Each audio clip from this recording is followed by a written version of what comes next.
Et pour mieux parler de ce sujet, le passage à la phase 2 du plan de Donald Trump, on a le plaisir d'accueillir au bout du fil l'ambassadrice Wafa Bassim, qui est ancienne ministre adjointe aux Affaires étrangères. Bonjour.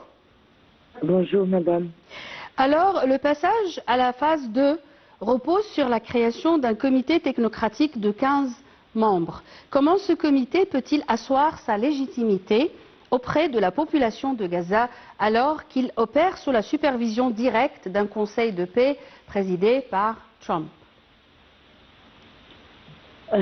Écoutez, la situation dans laquelle se trouve maintenant Gaza est déjà l'acceptation ou l'espoir de la population de trouver une solution, de trouver un moyen d'alléger la situation tragique dans laquelle vit cette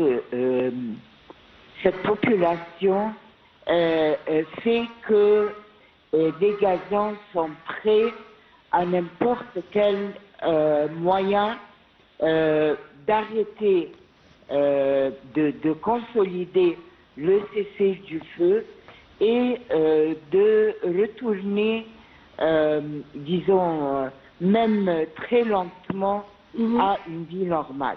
Or, ce qui est attendu de ce conseil technocrate administratif constitué de 15 membres palestiniens qui représentent la mosaïque palestinienne, si on peut utiliser le mot, sous la présidence du docteur Adi Shahar, représente ce retour presque à une certaine normalité.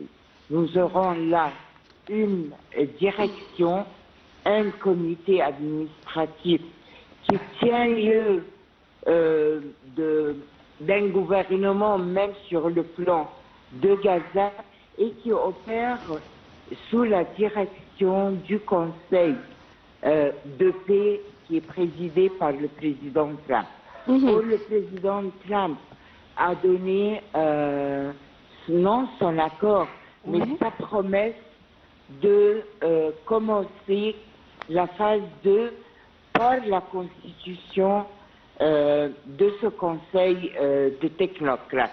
Les trois médiateurs, l'Égypte, la Turquie, le Qatar, ont effectué pendant les dernières semaines beaucoup de réunions avec les différentes factions palestiniennes, y compris les représentants de l'autorité palestinienne à Ramallah, pour aboutir à cette constitution de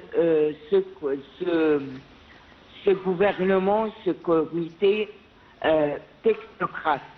Et ils ont exprimé avant-hier dans un communiqué commun leur espoir que une fois ce comité est déjà établi, la deuxième phase prendra vraiment substance.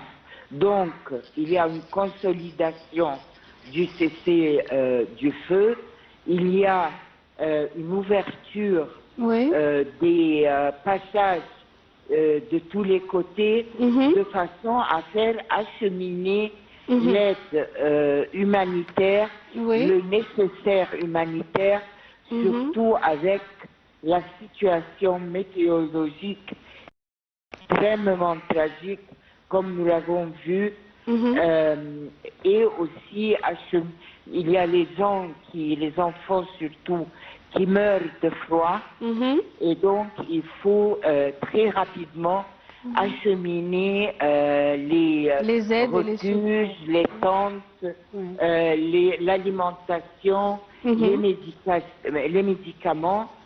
Ensuite viendra la démilitarisation. Et cela, on va voir comment il va se passer. Et puis, il y a les débuts du déblaiement des débris partout à Gaza. Et on va voir comment le plan de reconstruction va commencer.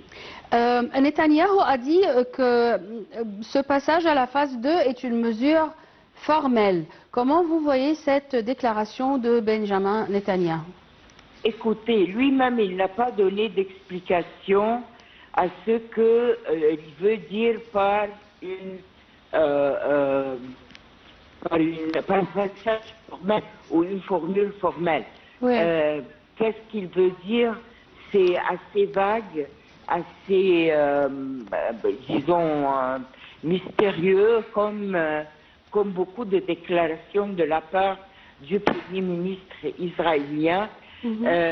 Moi, je pense qu'il essaye de prendre du temps pour la même chose, pour ne pas clarifier quelle sera vraiment la ligne jaune, la ligne rouge, puisqu'il continue, disons, les forces militaires israéliennes continuent à chaque jour à changer, disons, les points qui marquent ces lignes. Il continue à attaquer encore les bâtiments, les institutions, ou ce qui reste des institutions palestiniennes. Il continue à refuser à ouvrir les passages pour l'aide humanitaire et les blessés du côté qui est sur ou sous le contrôle israélien. Donc, cette formule est extrêmement vague, qu'elle soit formelle. C'est quoi formel? Et comment merci beaucoup, l'ambassadrice Wafa Bassi, merci beaucoup pour vos éclaircissements. Je répète que vous êtes ancienne ministre adjointe aux Affaires étrangères. Merci pour vos éclaircissements une deuxième fois. Et je vous laisse maintenant avec le magazine du tourisme.